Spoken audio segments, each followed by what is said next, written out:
This is Optimal Health Daily, episode 147.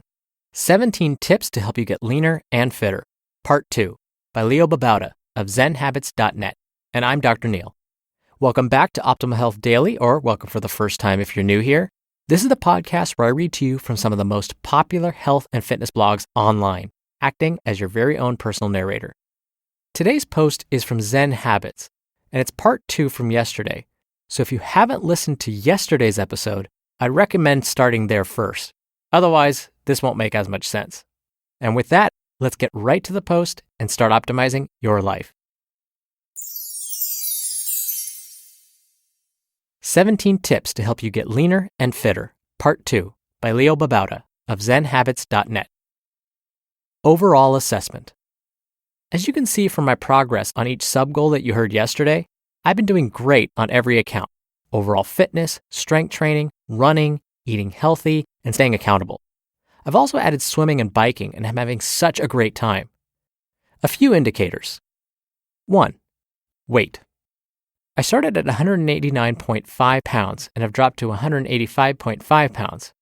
While my weight loss has leveled off, I think the overall loss is decent, and the plateau is probably temporary. 2. Waist. I started at 38 inches, and now I'm down to 36 inches as of this week. Woohoo! 3. Strength. Went from 1 set of light weights to 4 sets of heavier weights. 4. Running. I went from running 4 times a week, about 13 miles a week during my first week, to running 5 times a week and 25 miles a week, which was last week. 5. Overall exercise. I went from 6 workouts in a week the first week, a total of 2 hours and 40 minutes, to 11 workouts last week for a total of 8 hours and 20 minutes. That's an increase of more than 3 times my total exercise minutes. I'm obviously very happy with the last month and hope to just continue the exercise I've been doing and continue my healthy eating. I will continue to progress gradually with all 4 sports: weights, running, cycling, and swimming, but will obviously not make the same kind of increases in total exercise time. If I just continue my schedule, I should do well over the next month. Tips for getting lean and fit. The last month has been an enlightening part of my continuing journey over the last couple years to get leaner, and I still have a ways to go. One of the things that's a bit tricky is losing fat while maintaining or even increasing your muscle mass. It's hard to do as you tend to lose muscle as you lose fat, which is typically the rule. However, I've been finding that my muscle mass has actually been increasing, not at a huge rate, but at least it's not decreasing, while I'm losing fat at the same time. Here are some tips for doing that and getting fitter than ever. As always, remember that I'm not an expert, and these are just things that have been working for me. 1. Increase cardio. I know that you'll read magazines and hear from bodybuilders that building muscle is the best way to lose fat. And to some extent, I agree that's a good strategy. However, losing fat is really about being in a calorie deficit. If you burn more calories than you eat, your body will burn fat for fuel. And there's no better way to get into calorie deficit, in my experience, than lots of cardio. It's hard to burn 1,300 calories in one workout by lifting weights, as I did in my bike ride yesterday, or even 800 or more calories as I did during my run yesterday. Even the amount your metabolism is boosted by having extra muscle is negligible when compared to these high amounts of calories burned by cardio. I know this one tip will spark a debate, as it always does, but let me just say that by swimming, biking, and running for more than an hour a day, sometimes 2 hours a day, I've been burning a lot of fat. You can use whatever strategy works for you, but this method is proven to be successful. 2. Do triathlon training. This is an extension of the first tip, but I think it's a great tip. I've never had as much fun training as I have since I started triathlon training. Each day is a new challenge. A long run today, learning to improve my stroke tomorrow, a long bike ride the day after, then a hill run, then an endurance swim, then intervals on the bike, with weight workouts mixed into all of that. You never get bored.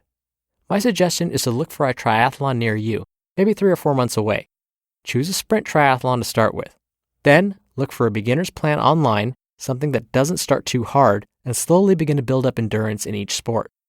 Don't overdo it in the beginning. Even 20 minutes a day will make big improvements over time, until you're doing 45 to 60 minutes most days of the week.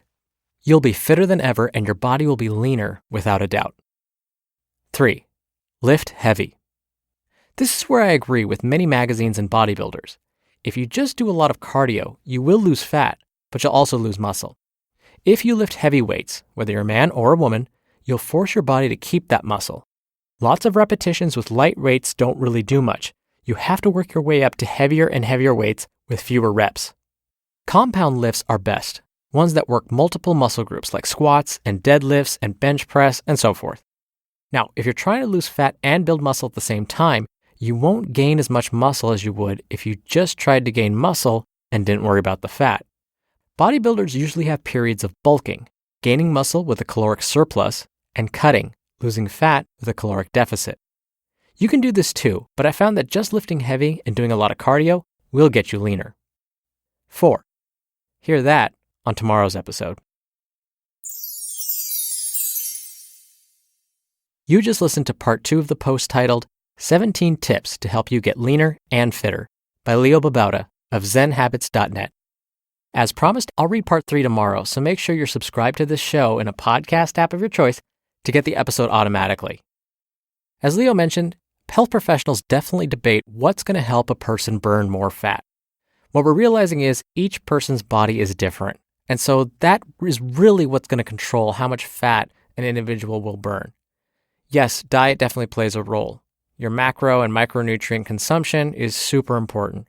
Caloric deficit in some cases can also be very, very helpful. But one of the things I will mention is I like his idea of lifting heavy weights. No question, that will get you stronger. But there's also a point where you'll reach this plateau when you lift heavy. So what you'll want to do if you hit that point is go ahead and cut back on the weight and increase the number of repetitions. For example, what I have done in the past is if I hit a plateau with bench press, I'll go back to an easier weight, like 135 pounds, and lift that 55 times, something like that. Or I'll do stacked pyramids, something to mix it up, do more reps, and that actually recruits different muscle fibers that may help you get over that plateau. And with regards again to fat burning, there are ways to increase fat burning with weights. And what that typically involves is less rest time in between your sets. So maybe rest 10 seconds or 30 seconds at the most, and then jump in and do another set. Yes, you're going to have to do lighter weights to compensate, but that has been shown through some research to also help burn fat. Now, before we end for the day, if you'd like to go above and beyond to help us out, a really simple and free thing you can do right now is show someone how to subscribe to this podcast. It could be a friend, a family member, a coworker, anyone who you think might want to hear health and fitness blogs read to them, or anyone who likes audiobooks. I guarantee they'll like this. You can show them on their smartphone, or you can direct them to our website, oldpodcast.com. It would be a huge help, and I thank you, as always, for letting us be a part of your lives, for listening to us day in and day out. Thank you, thank you, thank you. All right, I hope you're having a great week, and I'll see you on tomorrow's show where your optimal life awaits. Hello, Life Optimizer. This is Justin Malik, creator and producer of this show and Optimal Living Daily, the brother podcast of this one. Literally, I'm Dr. Neil's brother. If you like the format of this show, you'll love Optimal Living Daily too, where I also read to you from blogs, but cover other topics like personal development, finance, and minimalism from bloggers like Derek Sivers, The Minimalists, Zen Habits, and many more. So for more amazing content read to you for free, come subscribe to Optimal Living Daily too, and together we'll optimize your life. You've been listening to Optimal Health Daily. Be sure to hit the subscribe button to stay up to date on each new episode, and head to oldpodcast.com. That's oldpodcast.com for a free gift, as well as more actionable tips and resources to help you maximize your potential. Thanks for joining us, and remember, your optimal life awaits.